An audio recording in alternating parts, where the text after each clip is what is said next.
सर्वदुःखातिको भवेत्। तमहं सर्वदा वन्दे श्रीमद्भगवन्तं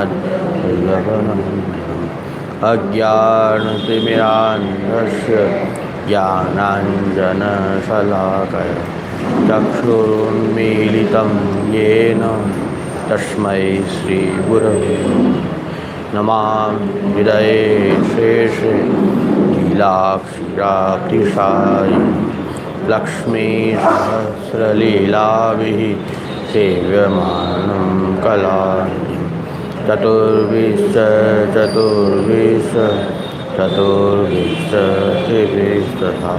षड्भिर्विराजते योऽसौ पंचधारहृदये।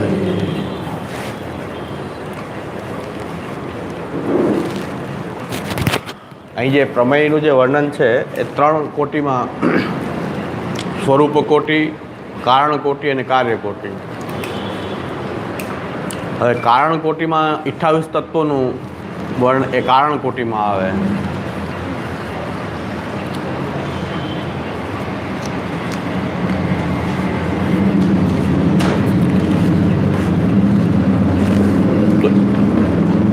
સૃષ્ટિ ઉત્પન્ન કરતાં પહેલાં જે તત્વો ઉત્પન્ન થાય છે 28 તત્વોના 28 તત્વો જે છે એ સૃષ્ટિ ઉત્પન્ન થતાં પહેલાં 28 તત્વોની સ્થિતિ થાય.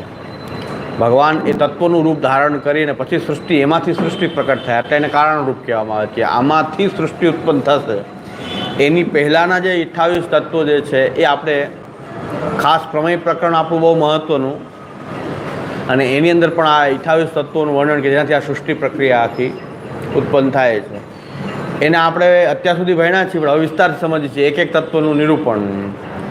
સત્વો સૃષ્ટિની ઉત્પન્ન થયાના પહેલાંના આ તત્વ ભગવાન તત્વાત્મક રૂપ ધારણ કરે. તત્વનો અર્થ શું?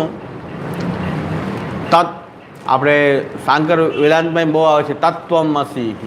તત્ એટલે ભગવાન અને આ તત્વો જે છે એ ભગવદ રૂપ છે એટલે તત્વ. તત્વ એટલે ભગવતત્વ. તત્વો એ ભગવદ રૂપ જ છે કારણ કે ભગવાને એક તત્વાત્મક રૂપ લીધું છે. 28 તત્વો ભગવાન જ બન્યા છે ને. આપણો બ્રહ્મવાદ તો એ કહે છે ને શાસ્ત્રાર્થ પ્રકરણમાં આપણે બરાબર થયું કે રૂપ નામ ભેદેન જગત ક્રીડતી હતા. જે કાંઈ પણ રૂપ નામ ધારણ કરે છે એ તો એ તત્વ ધારણ કરે છે. તો આ 28 તત્વો જે સૃષ્ટિ પહેલાં પ્રકટ થઈ રહ્યા છે એ તત્વો પણ તત્વ એટલા માટે જ કહેવાય છે તત્વ.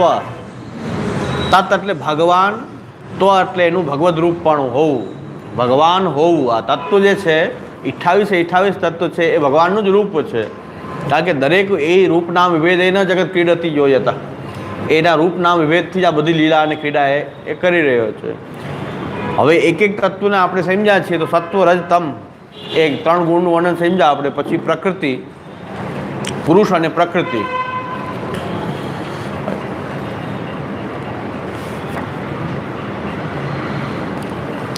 સત્વગુણ જે છે એ અનાવરક છે, પ્રકાશક છે, જ્ઞાનનો સ્ત્રોત છે. સત્વગુણથી સત્વાત સંજાય તે જ્ઞાનમ. આ ક્યાં સુધી થયા છે આપણે આમાંથી? અરે એ તો મેં કારિકા તો નથી કરી લીધી. આપણે આમાંથી લઈએ છીએ પ્રસ્થાન રત્નાકરમાંથી. હા પ્રકૃતિ પુરુષ સુધી આવેલો. હા આ તો હજુ સ્ટોપ રાખ્યો છે વચ્ચે.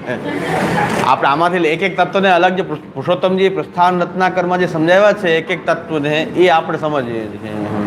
એટલે હું બાકી 28 તત્વોની ગણનાની તો આપણે જોઈ ગયા છીએ, પણ હવે 28 તત્વોને વિગતવાર સમજવા માટે સત્વ, રજ, તમ ગુણ, પ્રકૃતિ અને પુરુષ ત્યાં સુધી આપણે સમજ્યા છીએ. ફરીથી આપણે એનું પુનરાવર્તન કરી લઈએ કારણ કે આ બહુ જરૂરી છે. સત્વગુણ જે છે હંમેશા પ્રકાશક છે, અનાવરક છે. બધાનું આવરણ દૂર સત્વથી થાય કારણ કે સત્વથી જ્ઞાન થાય. સત્વમાં સુખની અનુભૂતિ, સુખાશક્તિ થાય. તો સુખની આસક્તિ જે થાય સત્વગુણ કામ કરી રહ્યો છે. સત્વથી સુખની આસક્તિ થાય, સુખાશક્તિનું સ્ત્રોત છે આ. અને જ્ઞાનાશક્તિ, સુખાશક્તિ અને જ્ઞાનાશક્તિ જે છે એ સત્વને કારણે થાય છે. એટલે સત્વગુણ જે છે એ અનાવરક છે, પ્રકાશક છે, સુખાશક્તિનું જનક છે, જ્ઞાનાશક્તિનું જનક છે. અને એ સત્વગુણને કારણે થોડો ઘણો રાગ આપણે દેહાદીમાં થોડો ઘણો રાગ ઉત્પન્ન થાય છે. આ દેહાદીમાં થોડો ઘણો આસક્તિ ઉત્પન્ન થાય છે, એ સત્વને કારણે થાય છે. થોડી ઘણી આસક્તિ દેહાદીમાં કંઈક આસક્તિનું જનક છે, સત્વગુણ છે. કાંઈક સત્વથી જ બધું જ્ઞાન થાય છે, પ્રકાશ થાય છે, અનાવરણ, આ બધા સત્વના લક્ષણ છે. પછી આગળ જતા હવે રજોગુણ. રજોગુણ જે છે રાગાત્મક છે. સત્વગુણ પ્રકાશક છે, જ્ઞાનનું સ્ત્રોત છે, એમ રજોગુણ જે છે રાગાત્મક છે. અને તૃષ્ણા, સંગ બધું રજોગુણને કારણે ઉત્પન્ન થાય છે. અને કર્માશક્તિ એની અંદર વાં સુખાશક્તિ, જ્ઞાનાશક્તિ, અહીં કર્માશક્તિ છે. રજોગુણમાં કર્માશક્તિથી દેહાદીની અંદર આસક્તિ વધારે દ્રઢ બને છે. કર્માશક્તિને કારણે દેહાદીમાં આ દેહ, ઇન્દ્રિયો વગેરેમાં આપણી આસક્તિ વધુ દ્રઢ, રજોગુણને કારણે વધુ દ્રઢ થાય છે.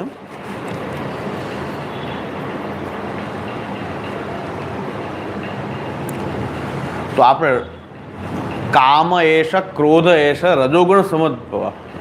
આ કામ, ક્રોધ, તૃષ્ણા, લોભ આ બધા રજોગુણને કારણે એ પ્રકટ થાય. અને કર્માશક્તિ, રજોગુણને કારણે કર્માશક્તિ, દેહાદીમાં કર્માશક્તિ ઉત્પન્ન થાય ને એના કારણે દેહાદીની અંદર આપણી આસક્તિ જે થોડી ઘણી આસક્તિ સત્વથી થઈ છે વધુ દ્રઢ રજોગુણથી થાય. સત્વ પછી રજ, અને રજ પછી તમોગુણ. તમોગુણ જે છે સત્વગુણથી વિરુદ્ધ છે, એ અનાવરક છે, આ આવરણ છે. તમોગુણ જે છે મોહ, આવરણ, અજ્ઞાન, નિદ્રા, આલસ્ય આ બધા તમોગુણને કારણે પ્રકટ થાય છે. મોહ પ્રબલ થાય એનાથી, આલસ્ય, પ્રમાદ, અને દેહાદીની અંદર આસક્તિ વધુ દ્રઢતમ થઈ જાય છે. કે દેહ છે તો જ આપણે છે એવું લાગવા માંડી તમોગુણને કારણે. દેહ નથી તો આપણે રહેશું જ નહીં. એ દ્રઢતમ આસક્તિ એ તમોગુણને કારણે થાય છે.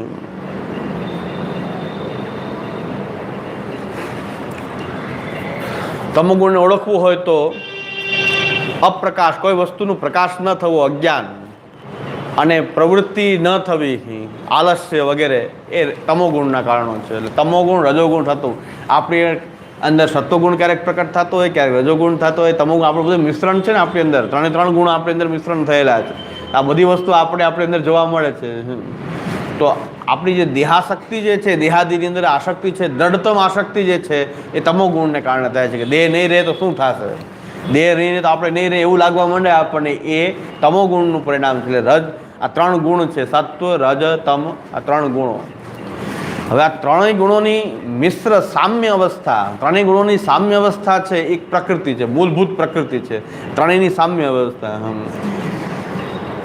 હવે જેમ બ્રહ્મની અંદર સચ્ચિદાનંદ જે છે એ સચ્ચિદાનંદ એના ધર્મ પણ છે અને ધર્મી પણ છે, એમ પ્રકૃતિ જે છે એ સત્વરુજ તમોગુણોની જે સામ્ય અવસ્થા છે એનું સ્વરૂપ છે. અને પછી એની અંદર રહેલા સત્વરજ તમગુણ છે એના પાછા ધર્મો છે, ગુણો છે. એટલે એના ગુણ તરીકે પણ છે, ધર્મી તરીકે પણ છે. એની સામ્ય અવસ્થા છે પ્રકૃતિની. તો જ્યારે સામ્ય અવસ્થા પ્રકૃતિની જે છે એ ભગવાને આ સમગ્ર જળ સૃષ્ટિ ઉત્પન્ન કરવા માટે લીધેલું ઉપાદાન રૂપ જે લીધું છે ભગવાન, એ પ્રકૃતિ છે. આ જળ જે આ પ્રકૃતિ આખી જે આ સૃષ્ટિ પ્રકટ થવાની સદંશવાળી, એ સદંશ ભૂતા જે છે એ ઉપાદાન, સર્વની ઉપાદાન રૂપ જે છે એ ભગવાનનું લીધેલું રૂપ એ પ્રકૃતિ છે. તો પ્રકૃતિ જે છે આ જગત ઉત્પન્ન કરવા માટે જે જળ જગત આખું જે ઉત્પન્ન થયું છે એનું ઉપાદાન જે છે એ પ્રકૃતિ છે, સદંશ ભૂતા છે. પ્રકૃતિ જે છે એ સદાંશ ભૂતા છે. હવે પ્રકૃતિ જે છે એ સામ્ય અવસ્થા, ત્રણેય ગુણોની, સત્વ, રજ, તમ ગુણની એ સામ્ય અવસ્થા. અને પુરુષ જે છે એ ચેતના રૂપ છે. અને કાલ જે છે એ સ્વરૂપભૂત છે. કાલ સ્વરૂપ કોટીમાં આવે છે. કાલ, કર્મ વગેરે અક્ષર એ સ્વરૂપ કોટીમાં કીધું છે. એ કાલ જે છે આ પ્રકૃતિના ત્રણેય ગુણોની અંદર ખળભળાટ ઉત્પન્ન કરે, ક્ષોભ ઉત્પન્ન કરે. ત્રણેય સામ્ય અવસ્થામાં તો આખું જગત એમાં સમાયેલ, કંઈ એમાં ઉત્પત્તિ નહીં થાય. એમાં ખળભળાટ ઉત્પન્ન કરે ત્રણેય પ્રકારનું. એ કાલને કારણે થાય. કાલને કારણે એમાં પ્રકૃતિની અંદર ક્ષોભ ઉત્પન્ન થાય. એટલે સત્વરજ તમ ગુણની અંદરથી એક ક્ષોભ ઉત્પન્ન કરે, હલનચલન કંઈક ઉત્પન્ન થાય. એના કારણે કર્મ, એ પ્રકૃતિ, એ પુરુષની ચેતના એમાં પ્રતિબિંબિત થાય. પ્રકૃતિની અંદર, એટલે એમાં ખળભળાટ ઉત્પન્ન થાય, એમાંથી પહેલું તત્વ પ્રકટ થાય, એ મહત તત્વ પ્રકટ થાય. પહેલું તત્વ જે પ્રકટ થયું એ મહત તત્વ પ્રકટ થયું, એટલે એને મહત કહેવાય, કારણ કે પહેલું પ્રકટ થયું સૌથી મોટું તત્વ કહેવાય.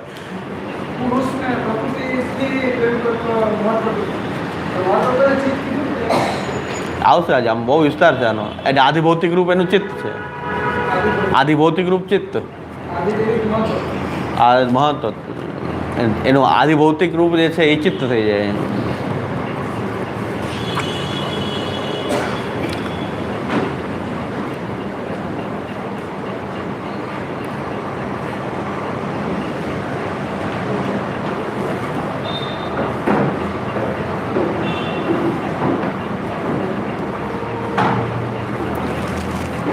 હવે રજોગુણ અને તમોગુણના મિશ્રણ વિના જે ખાલી શુદ્ધ સત્વ જે છે એને વિશુદ્ધ સત્વ કહેવાય.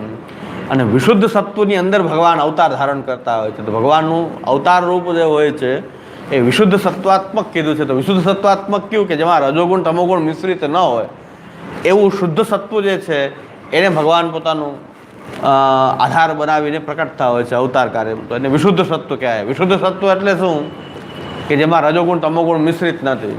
એ સત્વ છે એ શુદ્ધ સત્વ છે. એ શુદ્ધ સત્વાત્મક જે છે એ આ બધા દેવતાઓ અવતારો શુદ્ધ સત્વાત્મક હોય છે.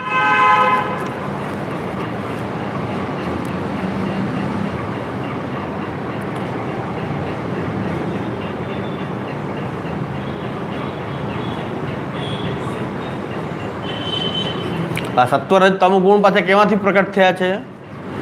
ભગવાનના સચ્ચિદ અને આનંદમાંથી પ્રકટ થયા છે. એની માટે મહાપ્રભુજી શું ઉદાહરણ આપી રહ્યા છે કે સત્ય જે છે રજ છે ને તમ છે, તમમાંથી આનંદ પ્રકટ થયો, આનંદમાંથી તમ, સોરી, તો આનંદમાંથી તમ, રજ જે છે એ ચિત્તમાંથી, અને સદંશમાંથી જે છે એ સત્વ પ્રકટ થયું. સત્ય, ચિત્ત અને આનંદ એમાંથી પ્રકટ થતા સત્વગુણ, રજોગુણ અને તમોગુણ છે. એ આવે છે કેમાંથી? સચ્ચિદાનંદમાંથી આવે છે. આપણે ત્યાં આટલે આ મિથ્યા નથી, પ્રકૃતિ રૂપે મિથ્યા નથી. સચ્ચિદ અને આનંદ જે છે એમાંથી સદંશ જે છે ભગવાનનું સત છે, એમાંથી આ એ જે સત છે ભગવાનનું એની અંદરથી પ્રકટ થતું જે છે એ સત્વગુણ છે. ચિત્ત જે છે એમાંથી પ્રકટ થતું જે ભગવાનનું ચિત્ત જે છે એમાંથી પ્રકટ થાય રજોગુણ પ્રકટ થાય, અને તમોગુણ જે છે એ આનંદમાંથી પ્રકટ થાય. આ ત્રણેય ગુણ ભગવાનમાંથી પ્રકટ થયા પછી એ ત્રણેય ઇતરેતર મિશ્રિત થાય, અને મિશ્રિત થઈને એમાં કાલક્ષોભ ઉત્પન્ન કરે ત્યારે એમાંથી મહત્તત્વ પ્રકટ થાય. એટલે મહત્તત્વ એ પહેલું તત્વ છે કે જે પ્રથમ તત્વ સૃષ્ટિનું એ પ્રકટ થયું એ મહત કહેવાય છે. મહતમાંથી પછી અહંકાર પ્રકટ થાય. અહંકારના ત્રિવિધ રૂપો છે, એમાં પણ સત્વરજ તમગુણ કામ કરી રહ્યા છે. તો ત્રિવિધ જે અહંકાર છે એનાથી ઇન્દ્રિયો, ભૂત, તન્માત્રા અને ઇન્દ્રિયોના દેવતા મન, આ બધું પ્રકટ થાય. આ સૃષ્ટિના એલિમેન્ટ છે કે જેની અંદરથી આ સૃષ્ટિ પ્રકટ થઈ છે એને આપણે જાણવા બહુ જરૂરી છે અને વિસ્તારથી સમજીએ છીએ. આટલો બધો વિસ્તાર આપણે પહેલાંના કંઈ ઓલામાં કર્યો નથી. આ પ્રસ્થાન રત્નાકર પુરુષોત્તમજીએ જે બતાવ્યું છે એના આધારે આપણે લઈએ છીએ.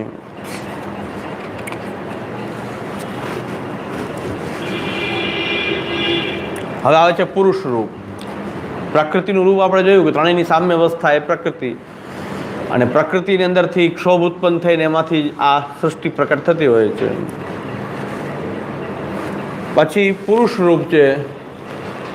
પુરુષ જે છે એ અક્ષર બ્રહ્મની અંદર એક પુરુષ રૂપ એટલે આત્મા, સમસ્ત આત્માઓની એક સમષ્ટિ છે, ચિદંશની એક સમષ્ટિ છે જે અક્ષરમાંથી પ્રકટ થાય છે એ પુરુષ છે. તો પુરુષ એટલે આત્મા, એ પુરુષ એક જ છે, પણ વ્યામોહિકા માયા જે છે એ વ્યામોહિકા જે માયા જે છે એનાથી વ્યામોહિત થાય છે પુરુષ, એટલે એના અનેક રૂપથી એ જીવરૂપ પ્રકટ થઈ જાય છે. જીવરૂપ કેમ થયા? એક જ પુરુષ જે છે એમાંથી અનેક જીવ કેમ પ્રકટ થયા? તો વ્યામોહિકા માયાને કારણે. વ્યામોહિકા જે માયા જે છે એ આત્મામાંથી આ અનેક આત્માઓ પ્રકટ થાય છે. એમ પ્રકૃતિ પણ અનેક રૂપથી પ્રકટ થઈ રહી છે, તો એની સાથે પુરુષ પણ અનેક રૂપથી પ્રકટ થઈ રહ્યો છે. તો પ્રકૃતિ અને પુરુષ બે આ રીતે જોડાયેલા રહે છે. તો પ્રકૃતિ પણ એક પ્રકૃતિ જે છે અનેક રૂપ પ્રકૃતિ થઈ રહી છે, એ વેચાઈ ગઈ અનેક રૂપમાં, વ્યષ્ટિ રૂપોમાં. એ સાથે પુરુષ જે એક જ છે, તત્વમાં તો પુરુષ છે ને, પ્રકૃતિ અને પુરુષ, પછી એમાંથી આત્માઓ તો પછી પ્રકટ થશે. તો પહેલાં પુરુષ જે છે એ એક જ તત્વ છે પુરુષ, અને એમાંથી અનેક જીવાત્માઓ એ પ્રકટ થાય છે. તો પુરુષ જે છે એને ત્રણ રીતે સમજવામાં આવે પુરુષને. તો આ પુરુષ જે કે આત્મા જે છે એ સ્વયં પ્રકાશ છે. એક તો સ્વયં પ્રકાશ રૂપ, બીજું અનાદિ નિર્ગુણ અને પ્રકૃતિ નિયામક છે. પ્રકૃતિથી એ નિયમિત થતો નથી, પણ પ્રકૃતિનો નિયામક.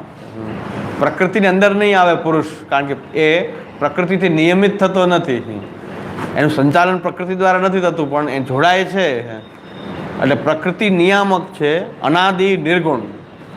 અને અહમ વિત્તિ વેદ્ય, અહમ વિત્તિ વેદ્ય છે આ પુરુષ. તો પુરુષ જે છે એ સ્વયં પ્રકાશ છે એક તો, બીજું આત્મા જે છે એ નિર્ગુણ અનાદિ, આ એના ખાસ કેરેક્ટર છે આ પુરુષના. અનાદિ છે, નિર્ગુણ છે, પ્રકૃતિ નિયામક છે, અને અહમ વિત્તિ વેદ્ય છે. અહમ જ્ઞાન જે છે એ આત્માને કારણે થતું જ્ઞાન છે. અહમ વિત્તિ વેદ્ય, હું છું, આ મારો હાથ છે, એમ આપણે બોલતા હોઈએ છીએ, એ આત્માના સંદર્ભથી બોલીએ છીએ આપણે. એ લોકની અંદર એ અહમ વિત્તિ વેદ્ય છે કે એ અહમ જે છે એ આવી રહ્યો છે, એ આત્માના એંગલથી તો આવી રહ્યો છે ને. અહમ વિત્તિ વેદ્ય છે.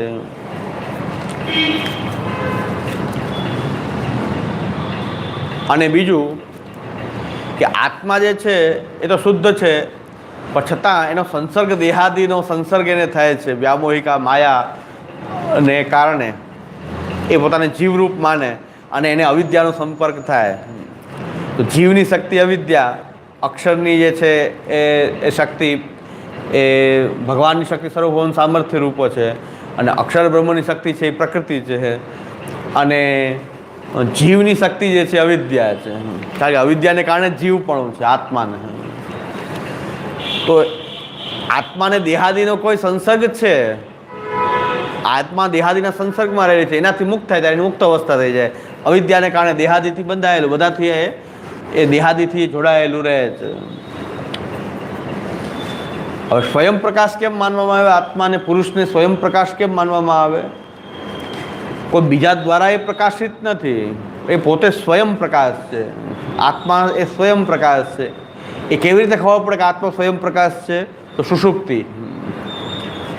જ્યારે આપણે સૂઈ ગયા હોઈએ ત્યારે આપણને જે અનુભૂતિ જે થાય છે, ત્યારે તો કોઈ વસ્તુનું પ્રકાશક બીજું કંઈ હોતું નથી સુષુપ્તિમાં. તો સુષુપ્તિમાં આત્મા જ સ્વયં પ્રકાશ, આત્મા સિવાય બધું સૂઈ ગયું છે. ત્યારે આત્મા જ જે છે એના કારણે આ બધો અનુભવ, સુષુપ્તિનો જે અનુભવ જે છે, આપણે એમ કહે છે કે હું બહુ સુખેથી સૂયો, સૂતી વખતે જે સુખનો અનુભવ કહેરો, તો ત્યારે આત્માથી જ થયો છે. આત્મા સ્વયં પ્રકાશ છે. તો એ આત્મા પુરુષ જે છે એ સ્વયં પ્રકાશ છે, એનો અનુભવ સુષુપ્તિમાં થાય. અનાદિ, મહત્તત્વ આદિ સાદી છે, પણ આત્મા જે છે અનાદિ છે. મહત્તત્વ ઉત્પન્ન થયું પ્રકૃતિ અને પુરુષને કારણે મહત્તત્વ આદિ ઉત્પન્ન થયા. આત્મા એવી રીતે ઉત્પન્ન થયેલો નથી, તો ભગવાનનો ડાયરેક્ટ અંશ જ છે. મમઈ વાંસો જીવલોકે જીવભૂત સનાતન. તો એ અનાદિ છે, કારણ કે પુરુષનું જ એક રૂપ છે. આ પુરુષ જે છે અક્ષર બ્રહ્મનું રૂપ છે, અક્ષરનું રૂપ છે પુરુષ. તો એ અનાદિ છે. પછી નિર્ગુણ છે. બધા ગુણો જે છે એ આત્મામાં કોઈ ગુણ નથી, નિર્ગુણ છે. સત્વરતમ ગુણથી નિયમિત થતો નથી. એ પ્રકૃતિનો નિયામક છે, પ્રકૃતિથી નિયમિત થતો નથી.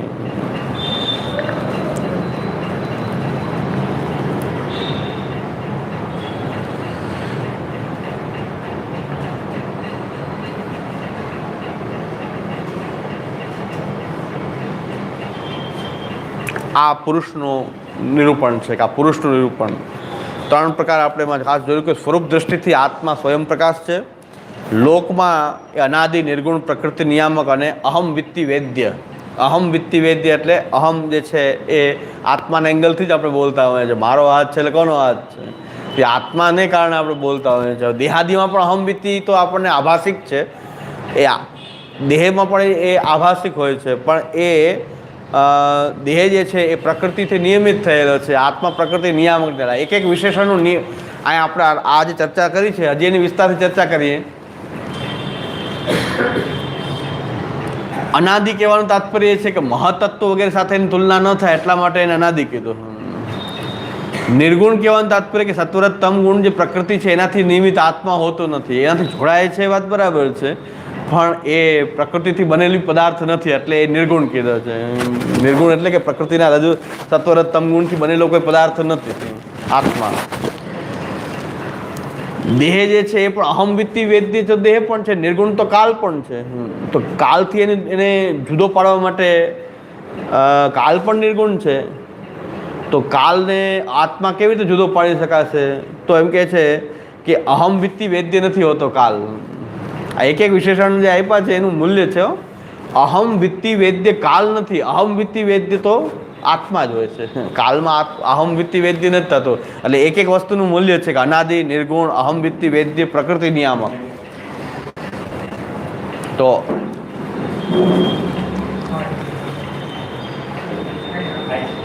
દેહાદિથી એને જુદો પાડવા માટે શું કરવામાં આવે છે? પ્રકૃતિનો નિયામક છે એ પ્રકૃતિથી નિયમિત નથી. પુરુષ જે છે એ પ્રકૃતિનો નિયામક છે, પ્રકૃતિથી નિયમિત નથી, કારણ કે પ્રકૃતિ એમાં કામ કરતી નથી, પણ એનાથી જોડાય છે. એટલે અહમવિત્તિ વેદ્ય તો દેહાદિમાં પણ અહમવિત્તિ વેદ્ય તો દેહાદિ પણ છે. દેહાદિમાં પણ હું છું એ ભ્રાંતિ થાય છે. દેહ છે હું છું, તો અહમવિત્તિ વેદ્ય તો દેહ પણ થઈ જશે. તો એનું એક જ જુદું પાડવાનું છે કે એને જુદું કેમ પાડશું? પુરુષને અહમવિત્તિ વેદ્ય પુરુષ પણ છે ને અહમવિત્તિ વેદ્ય પાછો દેહ પણ છે, દેહાદિ પણ છે. તો એને છૂટું કેમ પડાશે? પ્રકૃતિથી, કે દેહાદિ પ્રકૃતિની પ્રોડક્ટ છે, પુરુષ જે છે એ પ્રકૃતિની પ્રોડક્ટ નથી. એ પુરુષ જે છે, આત્મા જે છે એ પ્રકૃતિની પ્રોડક્ટ નથી, અને દેહ જે છે એ તો પ્રકૃતિની એ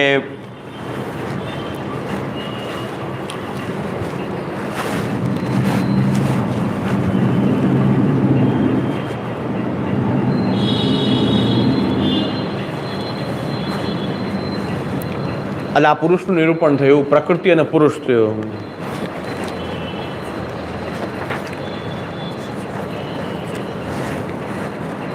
પ્રકૃતિની અંદર પણ પુરુષોત્તમ જે વર્ણન કરે છે ઐશ્વર્ય, વીર્ય, યશસ્વી, જ્ઞાન, વૈરાગ્ય, એ ગઈ વખતે આપણે જોયું હતું, આ બધા રિવિઝન કરીએ છીએ કે પ્રકૃતિની અંદર પણ ઐશ્વર્ય, વીર્ય, યશસ્વી, જ્ઞાન અને વૈરાગ્ય જે છે એ પ્રકૃતિમાં પણ છે.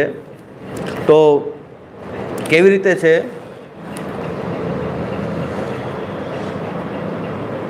જળ જગતનું એ પ્રધાન ઉપાદાન કારણ જે છે એનું ઐશ્વર્ય છે, ભગવત સદ્રશ્ય ઐશ્વર્ય છે.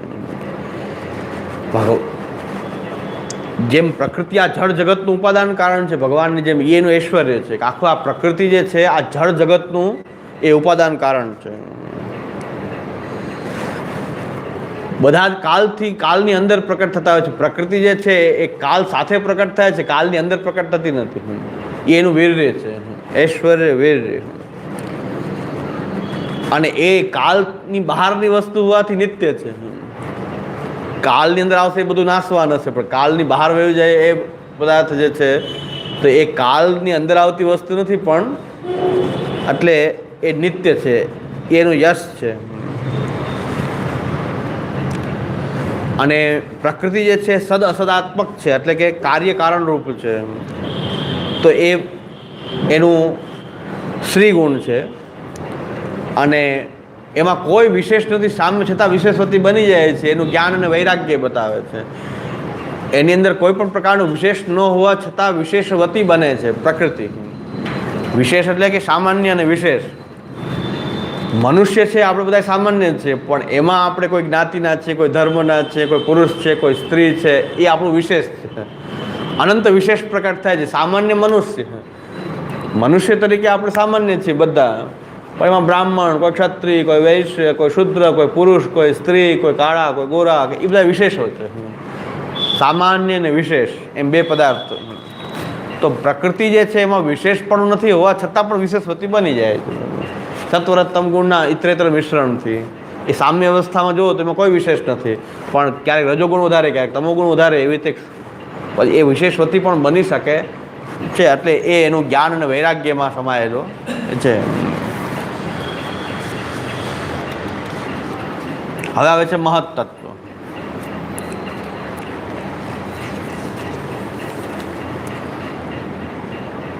પ્રકૃતિ અને પુરુષ દ્વારા જે સૌથી પહેલું જે તત્વ પ્રકટ થાય છે એ મહત તત્વ છે.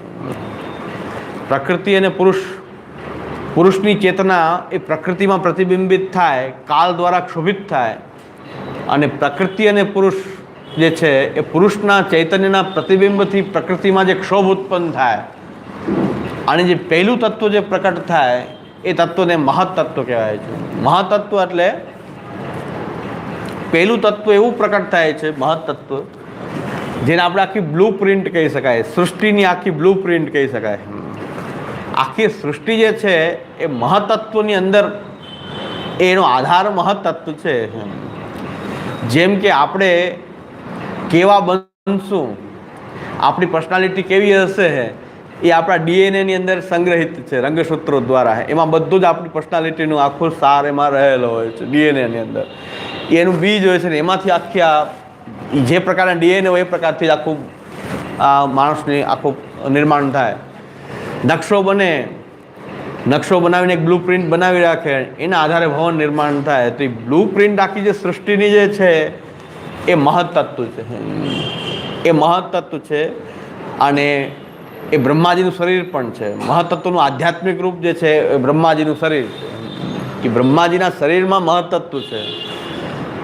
કારણ કે બ્રહ્માજીએ કીધું સૃષ્ટિ પ્રકટ કેમ કરવી, ત્યારે ભગવાને કીધું તપ કરો. તપ કરો એટલે આલોચન કરો. જો સૃષ્ટિ તો છે જ, તમારે બનાવવાની નથી, એ સ્થાપેલી છે સૃષ્ટિ.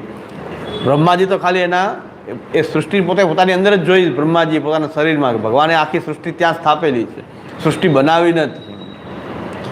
સૃષ્ટિ કંઈ બ્રહ્માજી બનાવી નથી, પણ બ્રહ્માજી કીધું કે તપ કરો, તપ કરીને જુઓ. તો બ્રહ્માજી તપ કર્યું તો એ સૃષ્ટિ જે છે એના શરીરમાં જ વ્યાપ્ત છે. તો એમાંથી એક એક વસ્તુ એને બહાર કરીને પ્રકટ કરી, સૃષ્ટિને બહાર પ્રકટ કરી. હકીકતમાં બ્રહ્માજી તો ખાલી એક મીડિયેટર, વચ્ચેનું એક માધ્યમ જ છે. કાંઈ બ્રહ્માજી કંઈ સૃષ્ટિના રચયિતા આ સેન્સમાં રચયિતા છે. બાકી બ્રહ્માજી કંઈ સૃષ્ટિ રચના કરવાનું સામર્થ્ય બ્રહ્માજીમાં નથી. કારણ કે બ્રહ્માજીની રચનાની બહારની સૃષ્ટિ પણ આપણે ત્યાં વર્ણન છે પુરાણોમાં. કે ભગવાન એક સૃષ્ટિ એવી છે કે જે બ્રહ્માજી દ્વારા રચાયેલી સૃષ્ટિ નથી, એવી દિવ્ય સૃષ્ટિ છે પોતાની. યહ ક્રીડતી, આપણે ત્યાં એને કહેવાય છે યહ ક્રીડતી, રૂપ નામ વિભેદેન યહ ક્રીડતી. એ બ્રહ્માજીની સૃષ્ટિ નથી. બાકી આ સૃષ્ટિ બાકી બ્રહ્માજીની છે. બાકી ભગવાનની નિત્યલીલા ધામની પોતાની જે સૃષ્ટિ છે એ એવા બ્રહ્માજી દ્વારા નિર્મિત સૃષ્ટિ નથી. તો મહતત્વ જે છે એ મહતત્વ પાછું બે પ્રકારનું છે, ક્રિયાશક્તિમાન અને જ્ઞાન શક્તિમાન. એના બે રૂપ છે. મહતત્વના પાછા બે રૂપ છે. એનું ક્રિયાશક્તિ પ્રધાન જે એનું જે રૂપ જે છે એને સૂત્ર કહેવાય છે, સૂત્રાત્મક પ્રાણ. વેદોમાં ઉપનિષદમાં કીધું સૂત્ર એ ક્રિયાશક્તિનું રૂપ છે. અને એનું જ્ઞાન શક્તિવાળું જે રૂપ જે છે એ મહતત્વ કહેવાય છે. એ જ્ઞાન શક્તિવાળું મહતત્વ કહેવાય. સૂત્ર કહેવાશે ત્યારે એ ક્રિયાશક્તિ પ્રધાન છે. ક્રિયાશક્તિ અને જ્ઞાન શક્તિ પ્રધાન જે છે એ ઉભય તત્વ જે છે એ મહતત્વ તરીકે ઓળખાય છે. એમાં સૂત્ર જે છે, સૂત્રાત્મક પ્રાણ કીધું છે, એ સૂત્ર જે છે એનું ક્રિયાશક્તિ પ્રધાન રૂપ છે મહતત્વનું.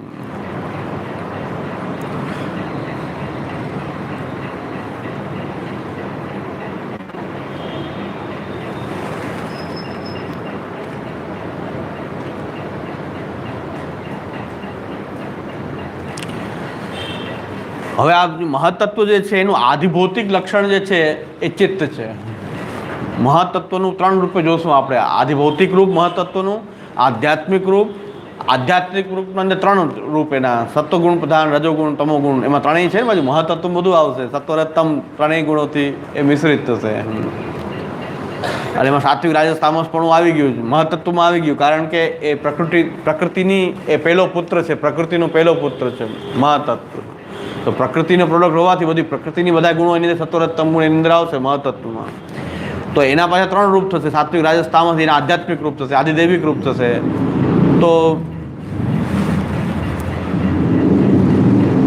તો પહેલું જે છે આધિભૌતિક લક્ષણ તે આ ચિત્તરૂપ છે.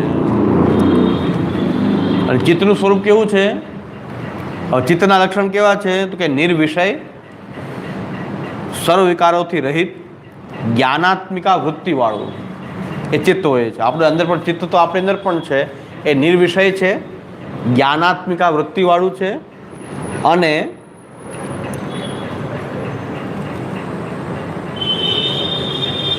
સર્વ વિકારોથી રહિત છે, નિર્વિકાર છે.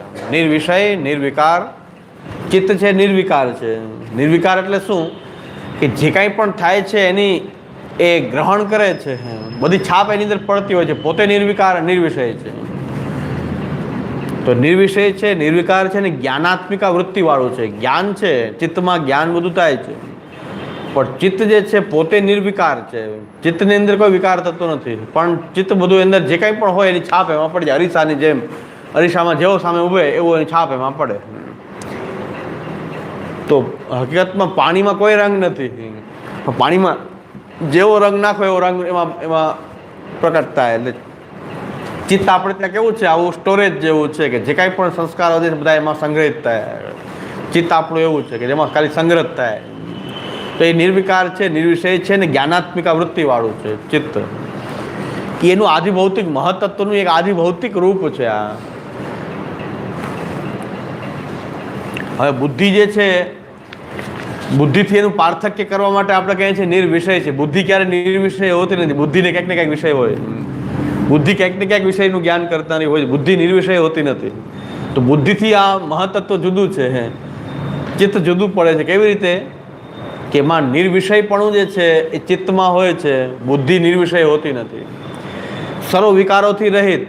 તો મનથી જુદું પાડ્યું. મન કોઈ વિકાર વગરનું હોતું નથી, સર્વ વિકારવાળું. વિકાર એટલે ખરાબ વસ્તુ નહીં, એક નિરંતર ક્યાંક ને ક્યાંક એની અંદર મૂળ એની સ્થિતિ ન રહે, એનું વિકાર એમાં ઉત્પન્ન થયા જ કરે. તો મનથી જુદું પાડવા માટે સર્વ વિકારોથી રહિત, બુદ્ધિથી જુદું પાડવા માટે એને કહેવામાં નિર્વિષય. જ્ઞાનાત્મિકા વૃત્તિવાળું છે. તો આત્માથી જુદું પાડવા માટે કીધું કે જ્ઞાનાત્મિકા વૃત્તિ પોતે જ્ઞાન સ્વરૂપ નથી. આત્મા પોતે જ્ઞાન સ્વરૂપ છે. આ જ્ઞાનાત્મિકાની વૃત્તિ છે. એટલે આ મહત્તત્વનું આદિ ભૌતિક રૂપ છે મહત્તત્વનું. હા, ઘણા દાવો કરતા હોય છે ને કે પુષ્ટિ માર્ગ સમજાઈ ગયો, પુષ્ટિ માર્ગ સમજાઈ ગયો. આપણે ત્યાં આટલી બધી વિસ્તારથી મીમાંસા કરવામાં આવી છે દરેક વસ્તુની. આપણે ઘણા થોડું ઘણું આ બધા કહેવાય બહુ ઊંડું જ્ઞાન ધરાવે છે ને, કેટલું વિસ્તારથી વર્ણન કરે છે ને. આ બધું જોઈએ ત્યારે એમ લાગે કે આપણા આચાર્યોએ આ આટલો બધો વિસ્તારપૂર્વક એક એક તત્વની મીમાંસા કરી છે, પુરુષોત્તમજી વગેરે. તો હળદરના ગાંઠી ગાંધી ઘણા એવા થઈ ગયા, અમે બધું જાણી લીધું છે ને, બહુ જાણકાર છે, બહુ વિદ્વાન છે. હકીકતમાં આ બધું જોયા પછી એમ થાય કે આપણે આ તો આપણે કાંઈ ન જાણતા એવું જ લાગ્યા કરે. એટલે એવું આપણને ક્યારેય ન થાય ને એટલે હું આ લઉં છું કે ક્યારેય મગજમાં ન આવે કે અમે આ ભણી લીધું છે, અમને આ આવડી ગયું છે, અમે શાસ્ત્ર 3 વખત કરી લીધું, સર્વનિર્ણય 3 વાર કરી લીધું. અરે ભાઈ, ગમે એટલી વાર કરીએ આપણે ખાલી એક બિંદુ પણ મેળવી શકવાના નથી. એટલે વિદ્વાન કોઈ પણ હોય ને એ સાપેક્ષ છે. અજ્ઞાનીની તુલનામાં કોઈ વિદ્વાન હોય, વિદ્વાન જે છે એ સાપેક્ષ કહેવાય. કોઈ જેટલો અજ્ઞાન છે એના કરતાં થોડુંક જ્ઞાન જેને વધારે વિદ્વાન લાગે. પણ હકીકતમાં જોઈએ, જ્ઞાનની રીતે જોઈએ તો જ્ઞાનનો એક આપણે સમુદ્રમાંથી કોઈ થોડું ઘણું જ બધા પ્રાપ્ત કરી શકે, બધા કોઈ પ્રાપ્ત કરી શકે નહીં. તો આપણા આચાર્યો તો એટલા ઊંડાણથી વિચાર કર્યો, આટલો પરિશ્રમ કર્યો, અને આપણે ખાલી હવેલીનો માર્ગ બનાવીને આ બધા ધતિંગ કરી રહ્યા છીએ. તો આચાર્યોની આટલી મહેનત ઉપર પાણી ફેરવી રહ્યા છીએ. સાવ ધતિંગ બાજુ પુષ્ટિ માર્ગ ચલાવ્યો છે અત્યારે આપણે બધા ભેગા મળીને. અને આપણને બધાને હકીકતમાં અંદર એવું ગમતું હોય છે, કારણ કે આ બધું કે આ તો બધું મગજ, અરે ભાઈ મગજ ચલાવો તો ખબર, એટલું તો ખબર પડે કે આપણા આચાર્ય કેટલો પરિશ્રમ કર્યો છે. ખાલી મોનથાર મઠરી ઉડાવીને પ્રસાદ વેચવા અને 56 ભોગના પ્રદર્શન કરવા, દર્શન ખોલીને બેસવું, આ પુષ્ટિ માર્ગ છે જ નહીં. આવો કોઈ પુષ્ટિ માર્ગ છે જ નહીં. પુષ્ટિ માર્ગની અંદર તો આટલું ચિંતન છે, એટલો વિચાર છે, ભગવન લીલાઓનું ચિંતન છે. અને આપણી સાધના પ્રણાલી જે છે, સેવા, એ તો પોતે પોતાના ઘરમાં પોતાના તનુવિત્તથી કરવાની એક સાધના છે. એનું આટલું બધું પ્રદર્શન કરી નાખ્યું આપણે આ હવેલીઓ ચલાવીને. તો હવે આપણે બોલીએ છીએ કે આનો મગજ ફરી ગયો છે ને, આમ થઈ ગયું, બહિર્મુખ થઈ ગયા, ફલાણું જે થયા હોય.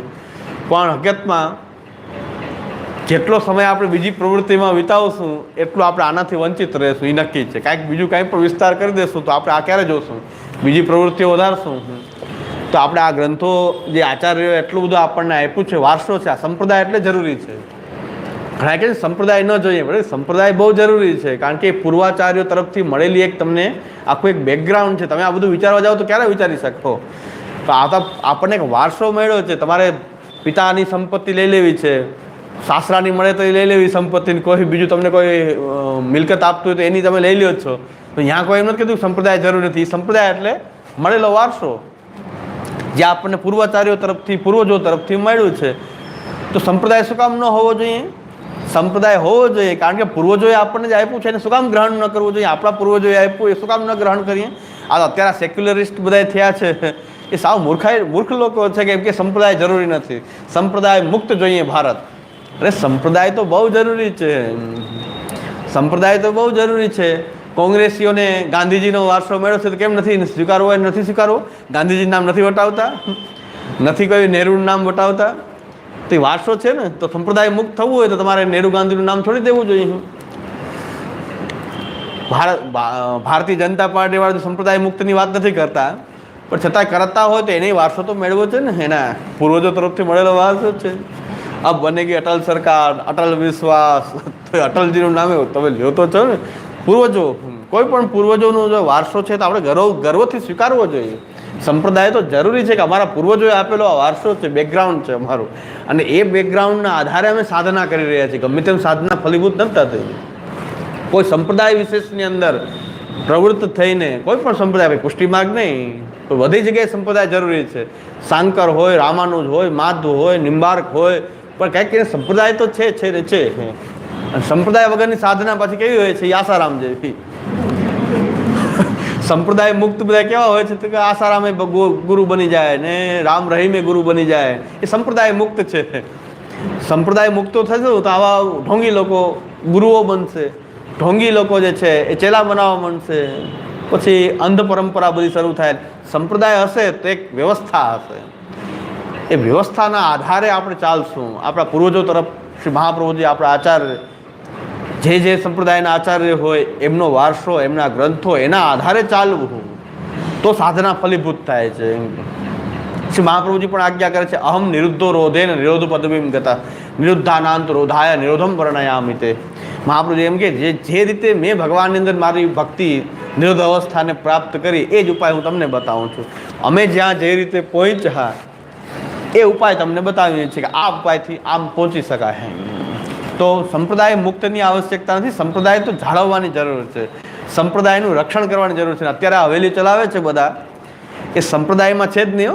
પેલી વસ્તુ સમજે દઉં, સંપ્રદાયથી વિરુદ્ધ છે. પૂર્વજોએ ઘરે સેવા કરવાની આજ્ઞા કરી છે, ગુપ્ત રીતે સેવા કરવાની આજ્ઞા કરી છે, જાહેરમાં પ્રદર્શન કરીને ધંધો કરવાની આજ્ઞા આપણા સંપ્રદાયમાં નથી. સંપ્રદાય વિરુદ્ધ છે. સંપ્રદાય તો આ છે જે આપણે ભણી રહ્યા છીએ, એ શું વારસો છે, શું આપણા આચાર્યોએ ચિંતન કર્યું છે, શું શાસ્ત્રોનું અર્થઘટન કર્યું છે, વ્યાખ્યા કરી છે, ટીકા કરી છે, એ આપણો વારસો છે. એ જ સાચો સંપ્રદાય છે. બાકી પુષ્ટિ માર્ગ અને મહાપ્રભુજીનું નામ બધા વટાવે છે, એ સાચો સંપ્રદાય નથી. સંપ્રદાય એટલે કે જે વારસો મળ્યો છે, આપણે એ વારસાને જોઈ રહ્યા છીએ કે શું આપ્યું છે આચાર્ય. તો સૃષ્ટિના 28 તત્વો વિશે આપણું શું ચિંતન છે?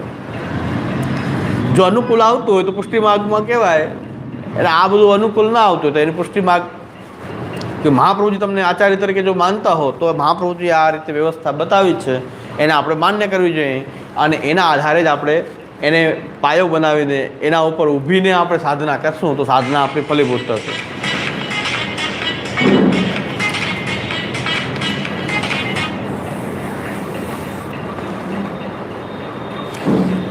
આધિભૌતિક જે છે, મહત્તત્વનું જે આધિભૌતિક રૂપ છે એ ચિત્ત છે.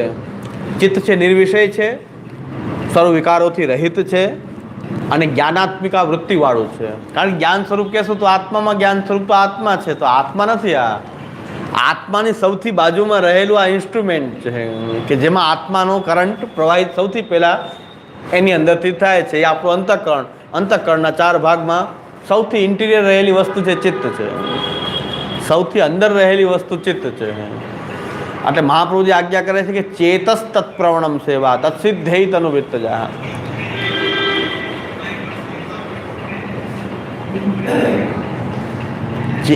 ચિત્ત ભગવાનમાં પ્રવણ થઈ ગયું એટલે ચિત્તમાં કેવલ કૃષ્ણ કૃષ્ણ ને કૃષ્ણ જ હોય એની પ્રવણતા થઈ. ચિત્તમાં જો આવી ગઈ વસ્તુ એ બહાર નીકળી શકે નહીં. ચિત્ત સુધી કોઈ સંસ્કાર પહોંચી ગયો એટલે કોઈ પણ વસ્તુનું સતત તમે ચિંતન કર્યા કરો, જો ચિત્ત સુધી પહોંચી જાય તો પછી એ નીકળી શકે જ નહીં, બહાર એમાંથી આવી શકાય જ નહીં. એવું સ્ટોરેજ છે કે બધું એની અંદર જો ફિટ જ્યાં સુધી પહોંચી ગયું, મન, બુદ્ધિ, અહંકાર, ચિત્ત, મનના લેવલ ઉપર હોય, બુદ્ધિના લેવલ ઉપર હોય તો એ ફરી શકે, પણ ચિત્તના લેવલ ઉપર કોઈ વસ્તુ પહોંચી જાય તો પછી એમાંથી બહાર આવી શકે નહીં. એટલે મહાપુરુષ કહે છે ચિત્ત, કૃષ્ણ જો ચિત્તમાં પહોંચી ગયા આ તનુવિતજાની સાધનાથી, એ તમારું ચિત્ત જે છે ઓતપ્રોત થઈ ગયું કૃષ્ણમાં, તો ચેતસ તત્પ્રવણમ સેવા, એ ભગવત સેવાની એ ફલાવસ્થા, ચિત્ત ઓતપ્રોત થવું, માનસી સા પરામતા. તો ચિત્ત જે છે નિર્વિષય છે, વિકારોથી રહિત છે અને જ્ઞાનાત્મિકા વૃત્તિવાળું છે. નિર્વિષય કહીને બુદ્ધિથી જુદું પાડ્યું, વિકારોથી રહિત કહીને મનથી જુદું પાડ્યું, અને જ્ઞાનાત્મિકા વૃત્તિથી કહીને એ આત્માથી જુદું પાડ્યું. આત્મા જે છે જ્ઞાન સ્વરૂપ છે, એ જ્ઞાનાત્મિકા આની વૃત્તિ છે. અંતઃકરણમાં ચિત્તની વૃત્તિ, ચિત્ત અત્યારે આપણે સૃષ્ટિના રૂપમાં જોઈએ છીએ તો એનું આધિભૌતિક રૂપ ચિત્ત કહેવાય છે. આધ્યાત્મિક રૂપ જે છે એ 3 પ્રકારથી થાય છે. આધ્યાત્મિક લક્ષણ 3 પ્રકારથી આપવામાં આવે છે. સાત્વિક રૂપમાં, આધ્યાત્મિકમાં સાત્વિક, રાજસ અને તામસ, એ 3 રીતે એ મહત્તત્વનું વર્ણન કરવામાં આવે છે. તો મહત્તત્વ જે છે એના સાત્વિક રૂપમાં કુટસ્થ હોય છે અને સ્વાધાર વિશ્વનું વ્યંજક હોય છે. આખું વિશ્વ છે એ એની અંદર રહેલું છે, એનું અભિવ્યંજ, એની વ્યંજના જે છે એને વ્યક્ત કરવાનું જે છે એ ચિત્ત દ્વારા એ વ્યક્ત થાય છે. સ્વાધાર, એની અંદર જે વિશ્વ જે છે એ એનું વ્યંજક છે, એ એનું સાત્વિક રૂપમાં લક્ષણ છે. આ કુટસ્થ હોવું, કુટસ્થ એટલે ક્યારે એમાં ક્યારે એમાં ખંડિત ન થવું, શાશ્વત હોવું. અને સૌથી ઊંચી જગ્યાએ કુટસ્થ એટલે આ સૃષ્ટિના બધા જે તત્વો પ્રકટ થયા એનું સૌથી કુટસ્થ તત્વ જે છે, એમ પ્રકૃતિના જેટલા તત્વો પ્રકટ થયા એમાં સૌથી કુટસ્થ તત્વ જે છે કુટસ્થ તત્વ છે.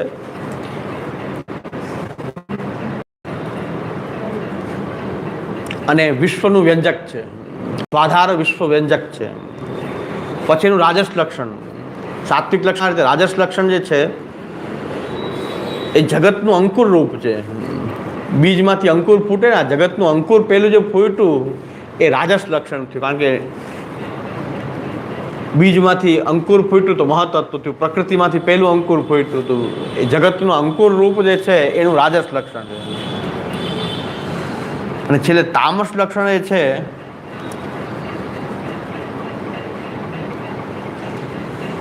એ તમનું નાશક છે. એ તામસ લક્ષણ કહી શકાય કે તમનું નાશક હોય છે. ચિત્ત જે છે એ તમ નાશક, એનું તામસી લક્ષણ છે. એટલે આ 3 પ્રકારથી એનું આધ્યાત્મિક રૂપથી વર્ણન છે ચિત્ત મહત્તત્વનું. આદિભૌતિક ચિત્ત રૂપે, આધ્યાત્મિક રૂપે કુટસ્થ રૂપે, જગતનું વ્યંજક રૂપ, વિશ્વ વ્યંજક, સ્વાધાર વિશ્વ વ્યંજક અને જગતના અંકુરૂપ હોવું, એનું આધ્યાત્મિક લક્ષણ થયા. અને આધિદૈવિક લક્ષણ કયું? એ વિશુદ્ધ સત્વાત્મક છે મહત્તત્વ, વિશુદ્ધ સત્વાત્મક હોવું અને વાસુદેવના આવિર્ભાવનું સ્થાન હોવું. એ મહત્તત્વમાં વાસુદેવ જે છે એનો આવિર્ભાવ થવો, એ શુદ્ધ સત્વાત્મક, એનું આધિદૈવિક લક્ષણ છે. અને આધિદૈવિક રૂપમાં એ ઉપાસ્ય હોય છે. મહત્તત્વની ઉપાસના એ વાસુદેવના આવિર્ભાવના સ્થાન રૂપ છે. મહત્તત્વ, ભગવાન એને સ્થાન બનાવીને આવિર્ભાવ થાય છે. વિશુદ્ધ સત્વાત્મક જે છે એ વિશુદ્ધ સત્વ જે છે વાસુદેવના આવિર્ભાવનું સ્થાન છે. તો મહત્તત્વ જે છે એ વિશુદ્ધ સત્વાત્મક, એનું આધિદૈવિક લક્ષણ છે ચિત્તનું. ચિત્ત વાસુદેવ છે.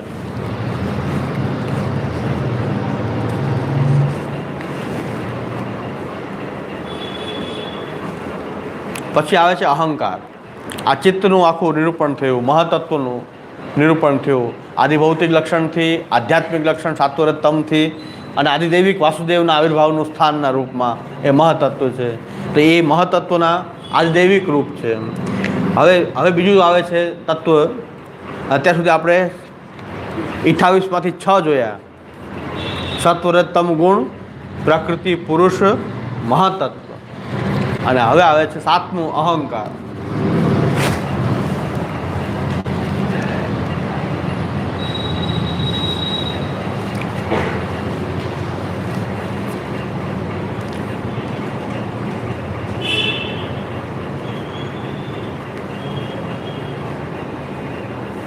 તો અહંકાર જે છે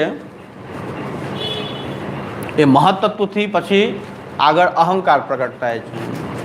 મહત્તત્વ પહેલું તત્વ પ્રકટ થયું, એમાંથી અહંકાર પ્રકટ થાય. મહત્તત્વ પછી અહંકાર પ્રકટ થાય. અહંકાર જે છે એના તામસ, રાજસ અને સાત્વિક રૂપમાં જોઈએ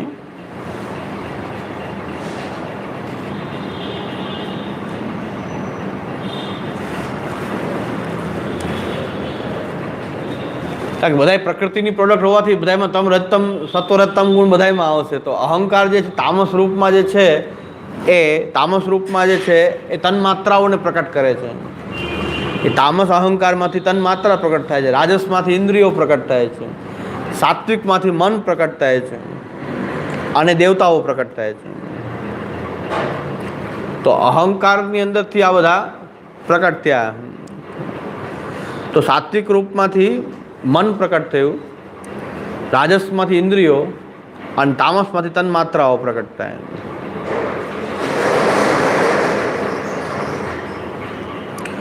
અને આ જે અહંકાર છે એના બે રૂપ છે. એક રૂપને પ્રાણ કહેવાય છે, ક્રિયાશક્તિ પ્રધાન, એ પ્રાણ છે. અને જ્ઞાન શક્તિ પ્રધાન જે છે બુદ્ધિ છે. તો અહંકારના જ પાછા બે રૂપ છે, પ્રાણ અને બુદ્ધિ. જો કેનો અંતર્ભાવ છે આપણે એ બતાવ્યું છે આગળ. આપણે કારિકા પછી જોશું ને, આ તમે જો આ નોટ રાખશો પ્રસ્થાન રત્નાકરની, એની સાથે આપણી મહાપ્રભુજીની પ્રમેય પ્રકરણની કારિકા આપણે લઈએ તો અહંકારમાં બુદ્ધિ અને પ્રાણનો અંતર્ભાવ એમાં લખ્યો છે. અલગ તત્વ નથી. પ્રાણ અને બુદ્ધિને અલગ તત્વ નથી માન્યું, મનને અલગ તત્વ માન્યું, મહતત્વને અલગ તત્વ માન્યું. તો પ્રાણ અને બુદ્ધિને અલગ તત્વ ન માન્યું તો એનો અંતર્ભાવ ક્યાં થયો? અહંકારમાં. અહંકારના બે રૂપ છે, પ્રાણ અને એક બુદ્ધિ. પ્રાણ જે છે ઇન્દ્રિયોને બળ આપવાવાળું ક્રિયાશક્તિ પ્રધાન એનું રૂપ છે. અને બુદ્ધિ જે છે દ્રવ્ય સ્ફૂર્ણ વિજ્ઞાનાત્મક છે. બુદ્ધિ કેવી છે? દ્રવ્ય સ્ફૂર્ણ વિજ્ઞાનાત્મક. કોઈ દ્રવ્યની સ્ફૂર્ણા બુદ્ધિથી થાય એટલે જ્ઞાન. દ્રવ્યનું સ્ફુરણ થવું, એનું વિજ્ઞાન થવું એ બુદ્ધિનું સ્વરૂપ છે. દ્રવ્ય સ્ફૂર્ણ વિજ્ઞાનાત્મક છે. દ્રવ્યનું કાંઈક સ્ફૂર્ણા જે થાય છે બુદ્ધિથી થાય.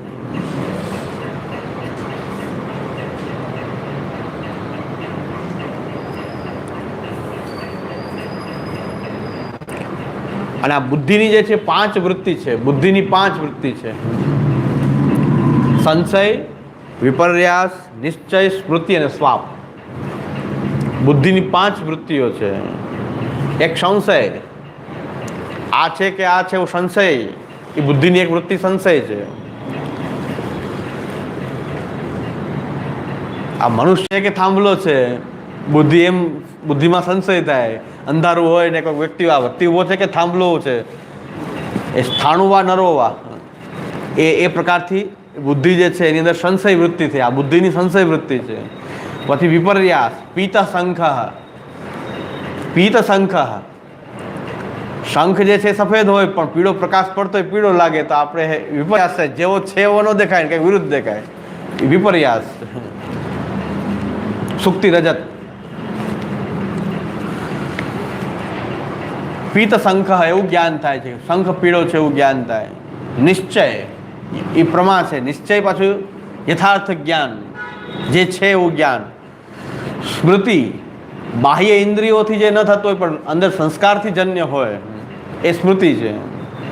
બાહ્ય ઇન્દ્રિયોથી જ્ઞાન નથી થતું, અંદર કંઈક સંસ્કાર છે એનાથી તમને કંઈક સ્મરણ છે, એ સ્મૃતિ છે બુદ્ધિનું. અને શ્વાપ જે છે એ સુષુપ્તિ વખતે પણ આપણને શ્વાપનો અનુભવ થાય, સ્વપ્ન વગેરેનો. એમાં આપણને જ્ઞાન થાય. સુષુપ્તિ અવસ્થામાં જ્ઞાન થાય છે.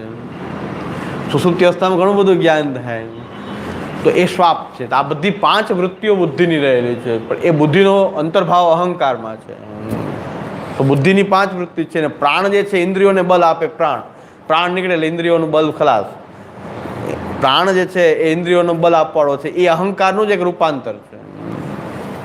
ઘણા કે છે અહંકાર બહુ ખરાબ છે. ખરાબ વસ્તુ નથી અહંકાર. અહંકારના ઘણા રૂપ છે. અને શ્યામુદાએ તો 3 પુસ્તક લખ્યા છે. ત્રીજું હવે આવશે. 2 પુસ્તક તો ઓલરેડી આવી ગયા છે, અહંકાર મીમાંસા 1 અને અહંકાર મીમાંસા 2. અહંકારના કેટલા ફેસેટ છે. અહંકાર ખરાબ વસ્તુ નથી. અરે ભાઈ, પ્રાણ જે છે એ જ અહંકારનું રૂપ છે. આપણા પ્રાણ જે છે એ જ અહંકારનું એક રૂપ છે. તો અહંકારના ઘણા બધા રૂપો છે.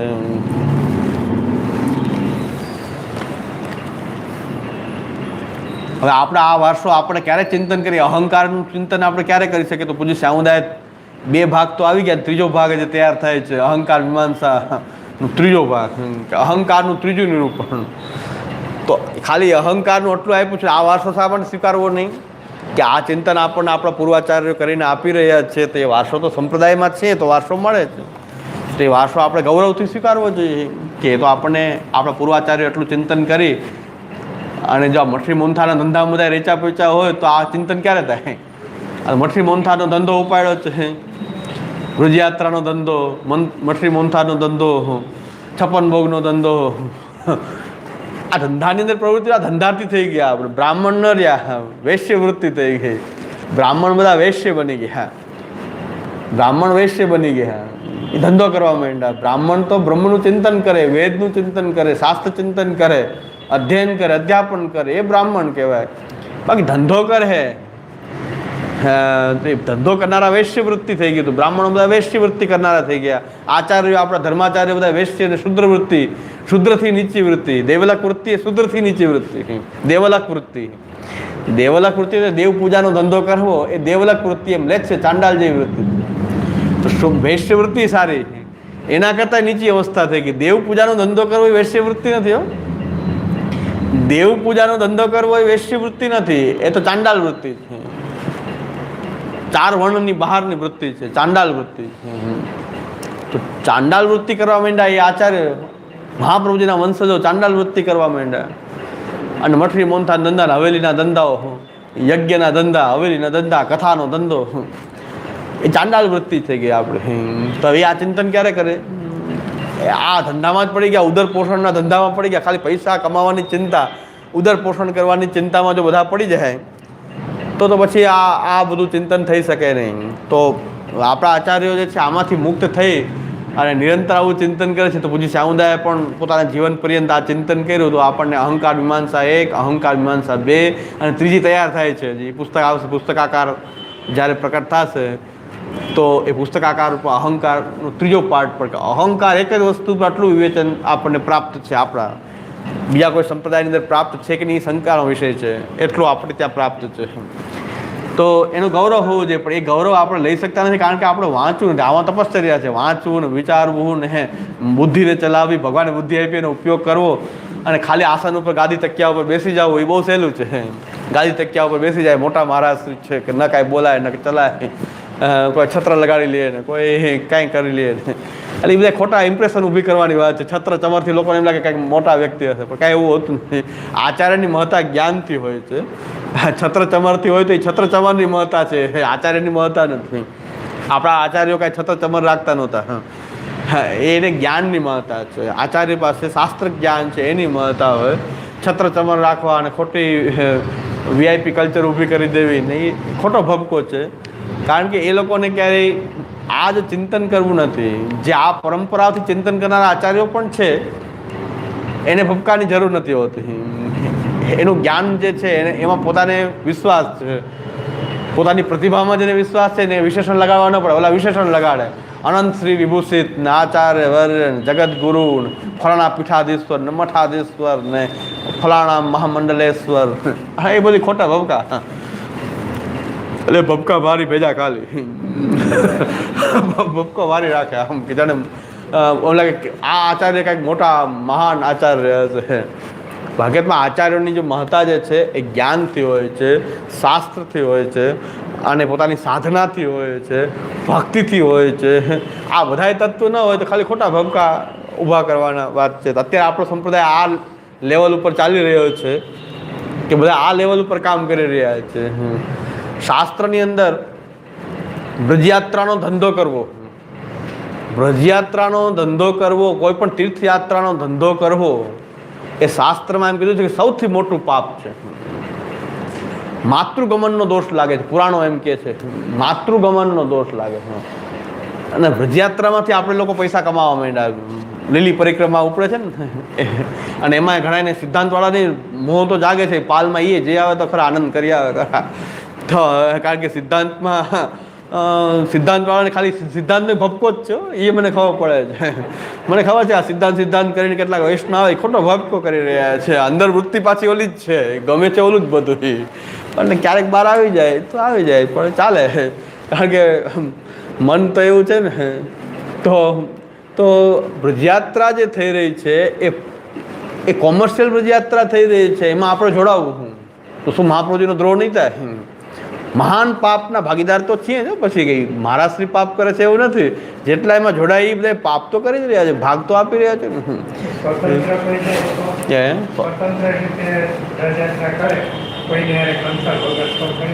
તો કરી શકાય. ઓલી યાત્રા ચાલે છે એની સાથે ચાલે તો કરી શકે. એમાં ક્યાં એમાં તો એની સાથે ક્યાંક ને ક્યાંક જોડાણ કરવું. હા એ વાત તો અલગ છે. એ તો આપણી રીતે તો કઈ તીર્થમાં જ પણ તીર્થનો કોઈ ધંધો કરતો હોય એની સાથે આપણે સાથ આપવો હોય એનો વાંધો છે આપણો.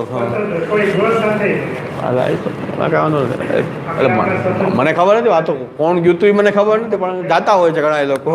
હમણાં મને વૈષ્ણવે કીધું, હમણાંની વાત છે કે આ વખતે યાત્રામાં જઈને આવ્યા વૈષ્ણવ, આપણી પાસે બધા આવતા હોય તો મને કે મુંબઈના ઘણા વૈષ્ણવ પાલમાં હતા ને બધા આપની જ કેસેટ સાંભળતા હતા. મેં કીધું સાવ તમે ખોટા વખાણ કરો, મારી કેસેટ સાંભળતા હતા ત્યાં ગયા શું કામ?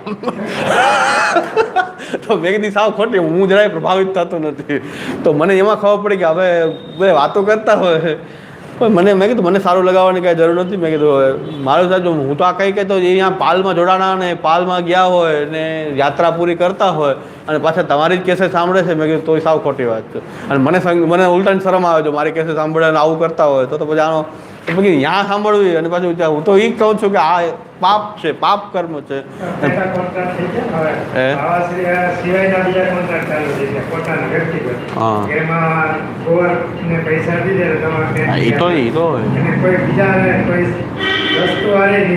પણ યાત્રા સાથે તો કન્સલ્ટ હોય જ છે ને. એ યાત્રાની સાથે જ હોય. એ યાત્રાના ઓલામાં જ હોય. ગોરના જેટલા પણ પાલ ને બધું હોય પણ યાત્રાના એ જે વ્રજયાત્રા છે એની સાથે જ ચાલવાનું હોય. એનાથી અલગ સેપરેટ નથી. એનાથી સેપરેટ નથી. પણ એમાં જોડાણા તો છે જ ને આપણે. એની પાછળ તો છે જ ને. જોડાણ તો સ્પષ્ટ એ સ્પષ્ટ જ છે. તો જોડાણ તો છે જ એની સાથે. એમને એમ જવું અલગ વસ્તુ છે. એ જોડાણ તો છે. હું તો એવું માનું છું. પછી બીજા જે માનતા હોય તો હું તો એવું માનું કે એ વસ્તુ સાથે આપણે જોડાયેલા તો છીએ ને કોઈ ને કોઈ રીતે. તો પ્રત્યક્ષ નહીં તો પરોક્ષ રીતે જોડાયેલા છીએ ને. તો આપણને આનંદ આવે છે ને બસ એ વાત છે કે આપણે એમાં મન થાય છે આપણું. એનો મતલબ કે ક્યાંક ને ક્યાંક આપણી અંદર રહેલી હજી કાંઈક સંસ્કાર તો હોય ને જૂના, એ ક્યારે જાગૃત થાય કેમ ખબર પડે? કોના ક્યારે જાગૃત થઈ જાય એ સંસ્કાર એવા છે. કારણ કે એ વસ્તુ આપણને બધી એવું ગમે છે.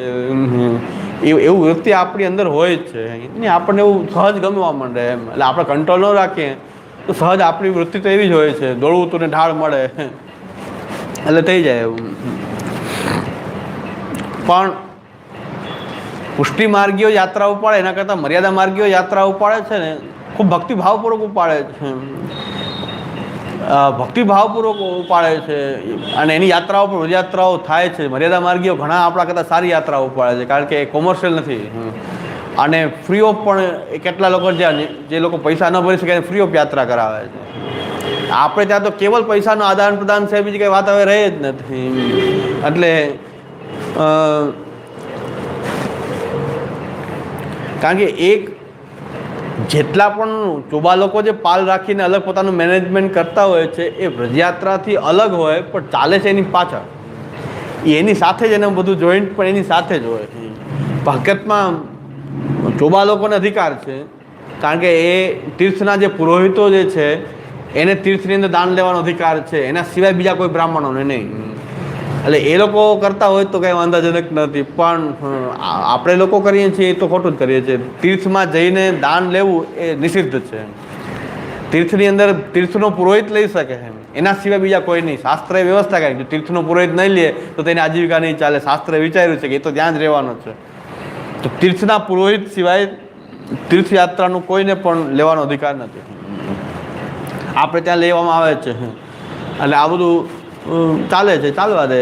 હકીકતમાં એ વાતાવરણ એવું હોય કે એમાં આપણે સાથે જોડાયેલા રહીએ તો હકીકતમાં તો પ્રત્યક્ષ નહીં તો પરોક્ષ રૂપે આપણો કંઈક એમાં યોગદાન તો લાગી જાય. સાવ સેપરેટ કરીએ તો કંઈ વાંધો નથી, પણ હા બીજા કોઈના બેનર નીચે જ કરતા હોય તો એ તો એક એનો પાર્ટ જ થઈ ગયો મારા મતે તો.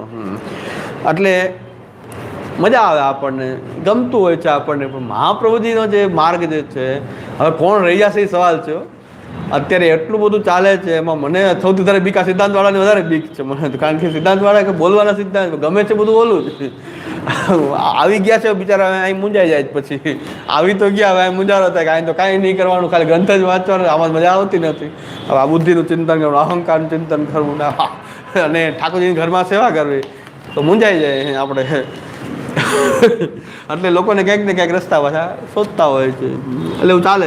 એટલે સિદ્ધાંતની કેસેટ સાંભળતા હતા, પણ પાલમાં બેઠા, પાલમાં જોડાયા હતા કે આ પૂરી યાત્રામાં તો મેં કીધું તો પૂરું થઈ ગયું. તો મેં કીધું આ કેસેટ સાંભળવાનો કોઈ અર્થ નથી ને. કેસેટમાં ગળા ઢળી ઢળીને આ જ કહેવામાં આવે છે કે ભાઈ આ જ્યાં અધર્મ થતો એમાં કોઈ રીતે પ્રત્યક્ષ કે પરોક્ષ રીતે આપણે જોડાવવું નહીં. અધર્મ જ્યાં થતો હોય ત્યાં પ્રત્યક્ષ કે પરોક્ષ રૂપમાં આપણું યોગદાન હશે તો જેટલો એનો ભાગ એટલો જ આપણો ભાગ. એમાં આપણે છટકી ન શકીએ કે આપણો 50%, એનો 50%, આપણો 25%, 10%. શાસ્ત્રમાં એમ નથી કીધું. શાસ્ત્રમાં અધર્મ કરનાર, અધર્મની પ્રેરણા આપનાર, એમાં સાક્ષી પુરાવનાર, સહમતિ આપનાર બધા સરખા ભાગીદાર માયના છે. સહમતિ આપી, તમે સાથે સાથે ફરતા હો તો શું થઈ ગયું? સહમતિ થઈ ગઈ. સહમતિ થઈ ગઈ એટલે સરખો ભાગ. સહમતિ તો થઈ ને તમારી, એ કાર્યમાં તમારી સહમતિ છે. સહમતિ થવાથી પણ સરખો ભાગ લાગી જવાનો છે. એટલે આ તો એવો નિયમ છે. છતાં ચાલો. એટલે હું બહુ બધાથી અંતર રાખો, એટલે મેં કે ઝાડ છે એકદમ સુકડીને રાખ્યું, એટલે કરોડિયાની જેમ પાછી ખેંચી લે. એટલે કારણ કે વાતો સિદ્ધાંતની કરવી, સિદ્ધાંતની વાત વૃત્તિ પાછી આપણી વાત એમાં જ જતી હોય કે પરોક્ષ આપણને એ જ બધું ગમતું હોય છે. તો કંઈક આપણી વૃત્તિઓ એવી જાગૃત રહેતી હોય. એટલે બહુ ચેતવા જેવું છે આમાં તો. કોણ સિદ્ધાંતમાં શું, કોણ મહાપ્રભુજી કોની પર કૃપા કરે કાંઈ નક્કી નથી. એટલે આ છેલ્લો રાઉન્ડ એવો છે કે પાછું હવે ઘંટીના ઓલા દળાય ત્યારે આમ બધાય દળાવવા માંડે. 2-5 જે દાણા આખા નીકળે ખીલ્લા પાસે ચોઈટા રહે એ આખા એમ નીકળે.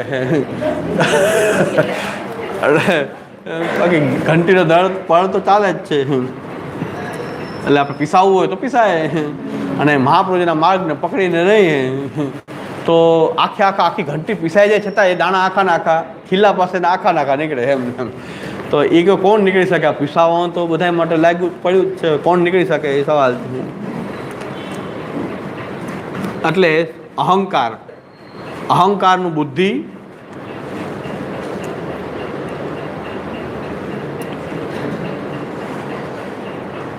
આનંદ બહુ આવે પણ બધાને, બહુ ઓલી રાસ ને કીર્તન, ઓલા પદયાત્રાનો બધાને એ આનંદ પાસે બહુ છે. એમાં એવો આનંદ આપણને પાછો ઘરમાં ના આવી શકે. રાસધારી રાસ કરે ને માણસો ભેગા થાય એમાં જ આપણને મજા આવે છે. હકીકતમાં આપણી એક વૃત્તિ આવી થઈ ગઈ છે, ટોળાશાહીની વૃત્તિ થઈ ગઈ છે. ભક્તિ માર્ગમાં ટોળાશાહી હોતી નથી. ઘણા કહે છે કે જો ઓલા સ્વામિનારાયણ સંપ્રદાય કેવી પ્રગતિ કરીને, ફલાણા સંપ્રદાય પ્રગતિ કેવી કરીને, પુષ્ટિ માર્ગમાં શું છે? મેં કીધું ભાઈ અમે પ્રગતિ કેને માનીએ છીએ? બહુ ટોળા ભેગા થાય ને અમે પ્રગતિ નથી માનતા. કારણ કે એ તો પછી બધી પબ્લિક ભેગી કરવાની. પબ્લિક તો બધા ભેગા કરી શકે ને. હમણાં દાતારનો ઉર્સ હતો તો હજારો માણસ ભેગો થયો. પબ્લિક તો બધે ભેગી થવાની છે. રામાપીરનો સંપ્રદાય મંડપ હોય ત્યારે લાખો હજારો માણસો ભેગા થઈ જાય. એને અમે પ્રગતિમાં એવો એનો સંપ્રદાય હશે, સારો હશે, એની રીતે બરાબર છે જે કરતા હશે. પણ અમારા માપદંડ એવા નથી કે વધારે અનુયાયી ભેગા થાય તો અમારા સંપ્રદાયનો વિકાસ થઈ ગયો. અમે તો એમ માનીએ છીએ કે જે છે એ પુષ્ટિ માર્ગને સમજીને વફાદાર થઈને રહે. ટોળાશાહી ભેગી કરશું તો આ બધા દૂષણ જે બહારના છે આપણે ત્યાં પ્રગટ થતા. અને ટોળાશાહીનો માર્ગ નથી આ ભક્તિ માર્ગ. એટલે અમે એવું નથી માનતા કે વધારે માણસો અનુયાયી ભેગા થાય તો. આપણા આચાર્યોને આવી ભ્રમણા થઈ ગઈ છે એટલે ગમે એમ કરીને માણસો ભેગા કરવા. ગમે એમ કરીને માણસો વધારે કેમ ભેગા કરવા તો આપણું કંઈક મહત્વ સમજાય. એ આપણી એક ભ્રમણા થઈ ગઈ, ઘેલછા ઉત્પન્ન થઈ ગઈ છે. પહેલેથી પુષ્ટિ માર્ગનો આખો ઇતિહાસ જોવો તો મહાપ્રભુજી દીક્ષામાં પણ એમ કહેતા કે મારી પાસે દીક્ષા ન લેવો. એમ થોડા કહેતા આવો લે જ લેવો, ના પાડતા હતા કે નહીં, કે ભાઈ તમે શું કામ દીક્ષા લઈ રહ્યા છો, શા માટે દીક્ષા લઈ રહ્યા છો, મોજ મજા ગમી રહી છે તો પછી શા માટે દીક્ષા લઈ રહ્યા છો, તમને મોક્ષ જોઈએ છે તો મોક્ષના બીજા માર્ગો છે, ભક્તિ સિવાય તમારું બીજું કોઈ ધ્યેય નથી, તો મહાપ્રભુજી કહે છે તો એ પાત્ર ગણાશે આ માર્ગમાં. એવા કોણ હોય કે જેને ભક્તિ સિવાય કાંઈ ન જોતું હોય? ભગવાન જતો હોય ને ભગવાન પાસેથી કાંઈ ન જોતું હોય એવો તો કોઈ વિરલ વ્યક્તિઓ હોય છે. કસી દેવ હી ભક્તો યો મદ ભક્ત તીરનાથ, કોઈ ભક્ત હોય તો એવાનો આ માર્ગ છે. આ પુષ્ટિ ભક્તિ માર્ગ જે છે એ એવાનો માર્ગ છે કે જે કેવલ ભક્તિ સિવાય કાંઈ ઈચ્છતા ન હોય. તો એવા લોકોની સંખ્યા વધારે કેવી રીતે હોય શકે? વધારે સંખ્યા થઈ જાય તો ચિંતા થાય કે આટલા બધા પુષ્ટિ માર્ગી બન્યા કેમ. બીજાને એમ થાય કે બહુ મજા આવી ગઈ, 1000 અનુયાયી થઈ ગયા, 2000 થઈ ગયા, 5000 થઈ ગયા, એટલે બહુ પ્રગતિ થઈ ગઈ. પ્રગતિ નથી. ગોવિંદરાયજી મહારાજ શ્રી, આપણા પોરબંદર વાળા ગોવિંદરાયજી મહારાજ શ્રી બહુ સરસ વાત કહેતા કે પાનની દુકાને ભીડ કેટલી હોય. પાનની દુકાને 5 રૂપિયાની 2 રૂપિયાની બીડી લેવાવાળો ઊભો હોય ને માવાવાળો ઊભો હોય ને ખાલી ઘરમાં ટીવી નથી, ખાલી ટીવી જોવા મફત ઊભો હોય. તો પાનની દુકાનમાં તો ઘરાકી જ ઘરાકી હોય. ઝવેરીને મહિનામાં એક ઘરાક આવતું હોય. ઝવેરીની દુકાનમાં મહિનામાં એક જ ઘરાક આવે એવું બને. ઝવેરીની દુકાનમાં ભીડ થોડી હોય કોઈ દિવસ. ત્યાં પણ 5-10 લાખ રૂપિયા હોય તો અંદર જવાય, ત્યાં ભીડ ક્યાંથી લાગે? પાનની દુકાનમાં ભીડ હોય. જ્યાં ભીડ હોય, ટોળાશાહી હોય તો સમજવું કે એમાં ક્વોલિટી ના હોય, એ ટોળાશાહી છે. પાનની દુકાન છે કે બીડીવાળો આવે ને પાનવાળો આવે ને માવાવાળો આવે ને સાવ મફતિયો આવે, ખાલી ટીવી જોતો ઊભો. તો અહીંયા બધા આવે. ઝવેરીમાં તો કોઈ રત્નનો કોઈ લેવાવાળો કોઈ હોય તો મહિનામાં એક જ ગ્રાહક આવતો હોય, પણ એ 2-5 કરોડનો માલ લઈ જતો હોય. તો મહિનામાં એક જ ગ્રાહક સમજાવતો હોય, વર્ષે એક ગ્રાહક સમજાવતો હોય. એટલે બહુ ક્વોલિટીવાળી દૃષ્ટિથી આપણે ચાલવું જોઈએ. ભક્તિ માર્ગમાં કોઈ આવી જાય દીક્ષા આપી દેવી, જલ્દી અનુયાયી બની જાઓ, સેવક બની જાઓ, તો ક્યારેય કટુ વચન મુખદમાંથી આચાર્ય બોલી શકે નહીં, વખાણ જ કરે, બહુ સારું કર્યું, બહુ સારું કર્યું. કટુ વચન બોલવું એ શું કામ? કે જો ક્વોલિટી મેન્ટેન કરવી હોય તો કટુ વચન બોલવું જોઈએ. ભૂલ થતી સુધી બહુ સારું કર્યું, બહુ સારું કર્યું, તો બધા ખૂબ માણસો ભેગા થાય. પણ જો ક્વોલિટી મેન્ટેન કરવી હોય તો આપણે કટુ વચનને કહેવા પડે, અનુચિત વાતને પણ આપણે પોઈન્ટ આઉટ કરવી પડે. એટલે અંદર ખાને આપણને બહુ એમ થાય કે ભાઈ સિદ્ધાંતવાળાની સંખ્યા બહુ વધારે છે, પણ છે નહીં. એમાં પાછા અંદરથી બધા જૂના સંસ્કાર પાછા પડેલા છે, એ પાછા જાગૃત થાય જ છે. એટલે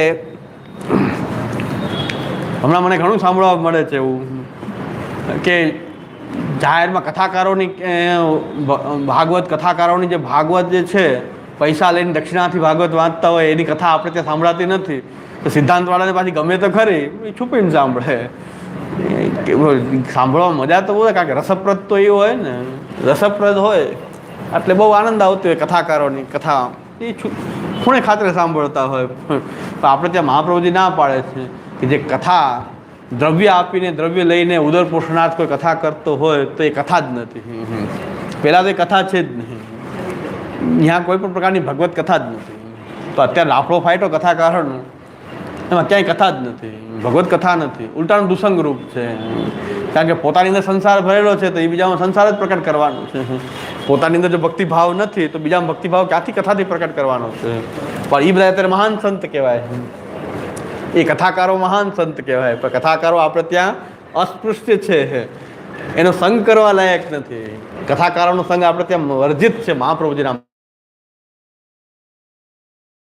માર્ગમાં. આપણા માર્ગમાં કે જે પૈસા લઈને ઉદર ભરી એ કથા ઉદર એની કથા સાંભળવી જે છે આપણી, આપણે માટે વર્જિત છે. છતાં સિદ્ધાંતવાળાને ન સંભળાય તો છુપી છુપીને સાંભળતા હોય. પણ હકીકતમાં એ બધું ગમે તો છે, કારણ કે રસપ્રદ એ હોય ને, એમાં કાંઈ તત્વનું ચિંતન ન હોય, કથાને રસપ્રદ બનાવતા આવડતું હોય. તો રસપ્રદ, હમણાં તે કથાકારનો વિડીયો જોઈએ તો આપણને બહુ આનંદ જોવા એમ થાય કે આ કથાકાર કેવા લોકોને મૂર્ખ બનાવે છે.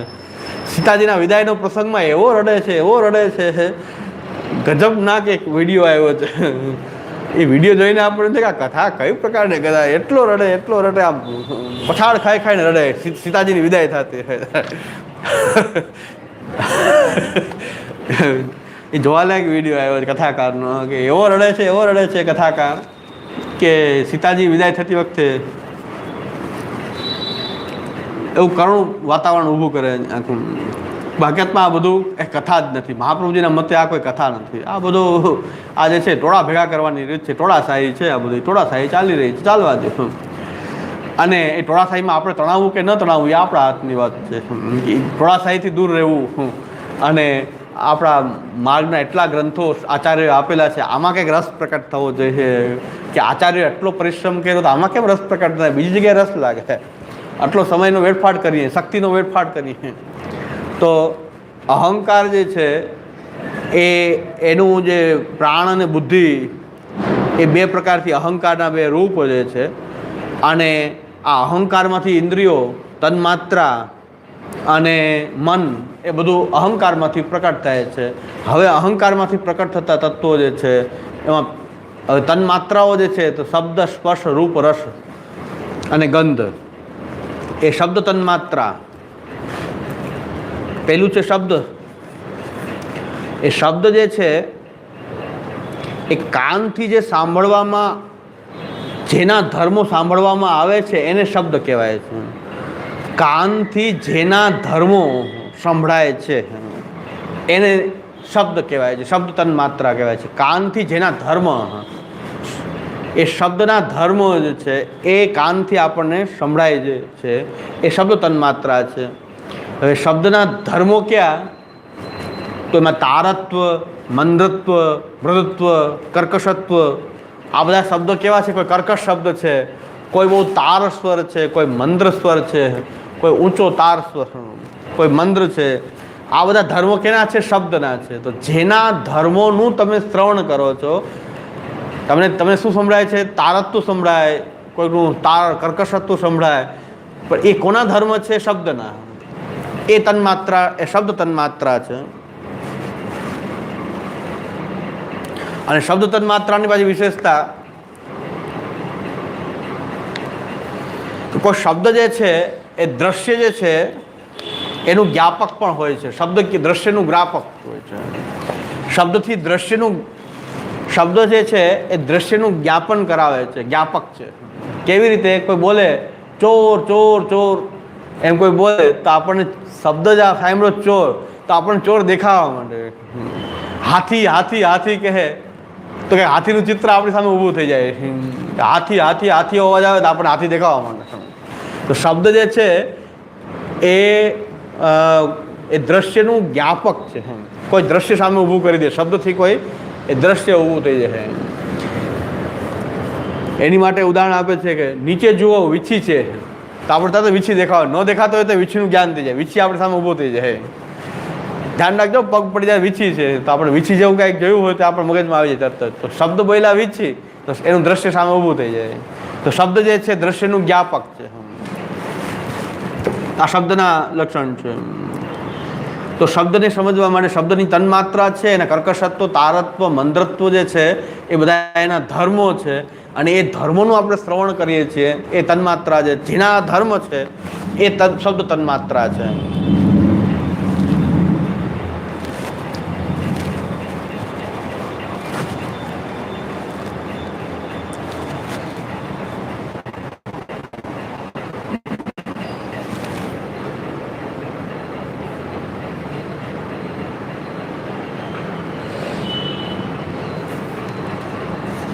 તો આ શબ્દ તન્માત્રા છે કે જેના ધર્મો સાંભળવામાં આવે છે, શબ્દ તન્માત્રા છે.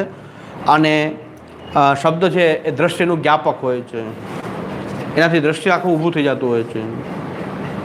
પછી સ્પર્શ છે. આ આકાશ જે છે, આકાશની આ તન્માત્રા છે, આકાશનો ગુણ છે આ શબ્દ તન્માત્રા. વાયુની તન્માત્રા છે એ ત્વચા દ્વારા ગ્રહિત થાય છે, એ સ્પર્શ છે. આ વાયુની એ તન્માત્રા છે. આપણે વેદાંત સારમાં જોયું છે કે આ તન્માત્રાઓ એટલે એ હજી પંચીકરણ થયા પહેલાંનું એક સૂક્ષ્મ ભૂત જે છે એ તન્માત્ર રૂપ છે, તન્માત્ર રૂપ છે. અને એમાંથી ઘનીભૂત થઈને સ્થૂલ પંચમહાભૂત બનતા હોય છે. તો પંચમહાભૂતનું એનું સૂક્ષ્મ રૂપ એ તન્માત્રા છે. તો શબ્દ જે છે એ આકાશનો એ તન્માત્રા છે, આકાશની તન્માત્રા છે. અને એ તન્માત્રામાંથી પછી આકાશ પ્રકટ થાય છે. પહેલાં એ માત્ર પ્રકટ થયું, પછી એમાંથી સ્થૂલ ભૂત પ્રકટ થાય છે. તો વાયુ સ્પર્શ જે છે વાયુની તન્માત્રા છે અને એ ત્વચા દ્વારા ગ્રહિત થાય છે. વાયુ કેના દ્વારા, સ્પર્શ કેના દ્વારા ગ્રહિત થાય છે? ત્વચા દ્વારા ગ્રહિત થાય છે. તો આની સાથે ઇન્દ્રિય પણ જોડાયેલી છે. ત્વચા ઇન્દ્રિય એની તન્માત્રા જે છે સ્પર્શ, અને એ પછી એમાંથી ભૂત કયું થયું? વાયુ. ત્રણે કેવા જોડાયેલા છે કે વાયુ મહાભૂત થયું, એની તન્માત્રા રૂપથી સ્પર્શ તન્માત્રા, અને એ કઈ ઇન્દ્રિયોથી ગ્રહિત થાય છે કે ત્વચા. શબ્દ તન્માત્રા આકાશની તન્માત્રા છે, મહાભૂત કયો થયો? આકાશ. એની તન્માત્રા થઈ શબ્દ, અને ગ્રહિત કેના દ્વારા થાય છે? ઇન્દ્રિય કહેવાય છે તો શ્રોત્ર, કાન. આ રીતે આપણે આજે આ 9 તત્વો જોયા. 28 તત્વોનું વિવેચન આપણે કરશું, જે શ્રી પુરુષોત્તમજીએ કરેલી છે. આ એક સમજી લઈએ તો આપણું બધું સમજાઈ જાય. 28 તત્વો બરાબર સમજાઈ જાય તો આપણને લગભગ આખું ચિત્ર પ્રકટ થઈ જાય સામે. થોડીક મહેનત કરો ને વારંવાર એનો પાઠ કરો, વારંવાર એને જોવું. આ મોહનથાળ લાડુ મઠરી જેવું મીઠું લાગવું જોઈએ. હા,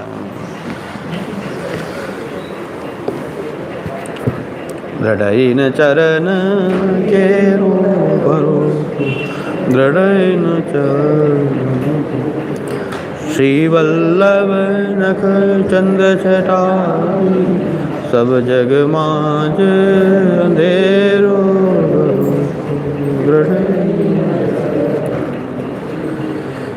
साधन और नहीं आकल